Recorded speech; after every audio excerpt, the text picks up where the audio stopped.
The Brisbane Courier, Saturday, 24th February 1906. Wreck of the Speke, Melbourne, February 23rd. Particulars of the wreck of the ship Speke show that the disaster happened about 3:30 yesterday afternoon, when a fierce southwest gale was raging. The scene of the wreck is near Kitty Miller's Bay. The coast is rocky and most dangerous, but by miraculous good fortune all hands were saved excepting Frank Henderson, who was drowned when one of the ship's boats smashed against a rock. The crew numbered 26. The vessel missed stays in the tempest, and despite every endeavour crashed on the rocks. 2 boats were put out, but both were smashed. The men managed to get ashore. The second mate and the apprentice readily followed a request by the captain that he should go over the side and carry a lifeline ashore. He got on to the land and passed the line round the rocks, but none of the men would venture to pass along the line. Captain Tilston said it was necessary to hearten them, in view of the most imminent danger of all being drowned. "I led the way," he said, "and the remainder followed. I wanted to be the last to leave the ship, but I felt it my duty to give the men a necessary lead. When the vessel struck, the seas dashed over her as high as the topgallant mast. If the men had tried to get ashore at night, we should have been in a dangerous plight indeed, and I am afraid would have had a sad death toll."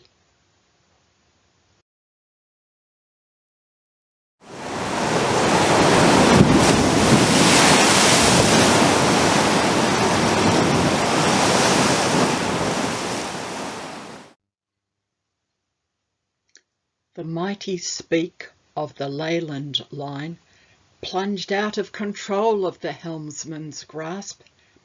Though 4 stories tall to her top deck, she was just a plaything to the raging blast. For days from Sydney they had fought the gale that roared in from the southwest. Now closer and closer it forced her near the terror of the island's rock coast. A bushfire burned in the island's east. The Nobby's light was seen through the spray. In the confusion they thought it Cape Shank, and prayed they now could make some headway.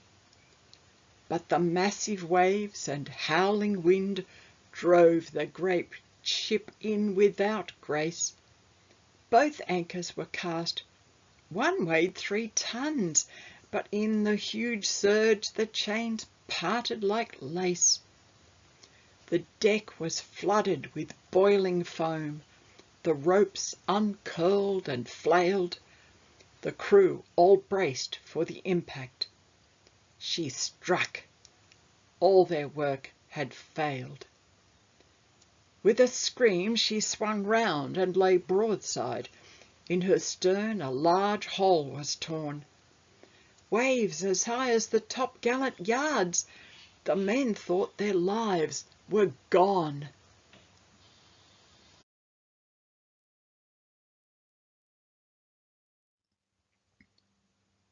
Captain Tilston called for the lifeboats above the mad roar of the gale.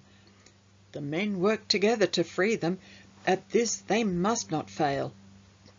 Some men kept their feet and jumped in and clung on as the lifeboats were lowered. The boats lurched, rocked and bashed into pieces as over them the surf towered. From the deck the captain watched in despair as all of the men went down. By some miracle all but one reached the shore, scrambling, part swimming or thrown. Captain Tilston grasped his second mate, Cook. "We must get a line to the shore," he cried. Cook nodded, then called the apprentice Kingcross. Together we'll get there and get the rope tied.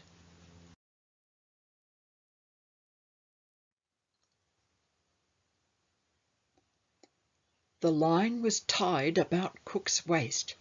He and King Cross at great peril went over the side. They kept their heads up in the boiling surf and reached safety, young King Cross acting as guide. The line tied fast on a craggy rock, they signalled for their shipmates to come. But their shipmates thought of Henderson all battered and drowned, and would not descend. They were numb. Captain Tilston shouted over the blast, "They made it, men, and so will we. Our ship is lost. I should stay till last, but bear up, my men, and follow me." One by one they descended down the line, clinging on for dear life against the pull of the waves. One by one they reached sand and fell down as if dead, thanking God, Cook and King Cross, their lives had been saved.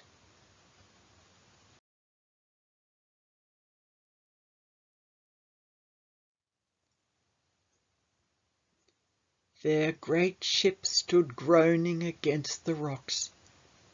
They watched her a while as they found their breath. Captain Tilston walked among them grave-faced, wondering how he had seen only one death.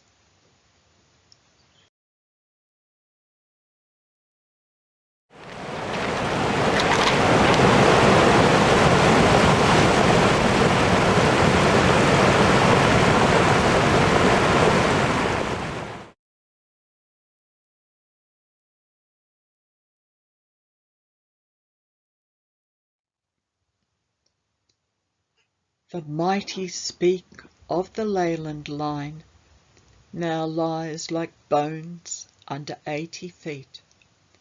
Just parts of her bow rest rusted and worn on the beach for walkers and pilgrims to greet. Many photos are taken, many paintings created of this picturesque ruin that faces Bass Strait.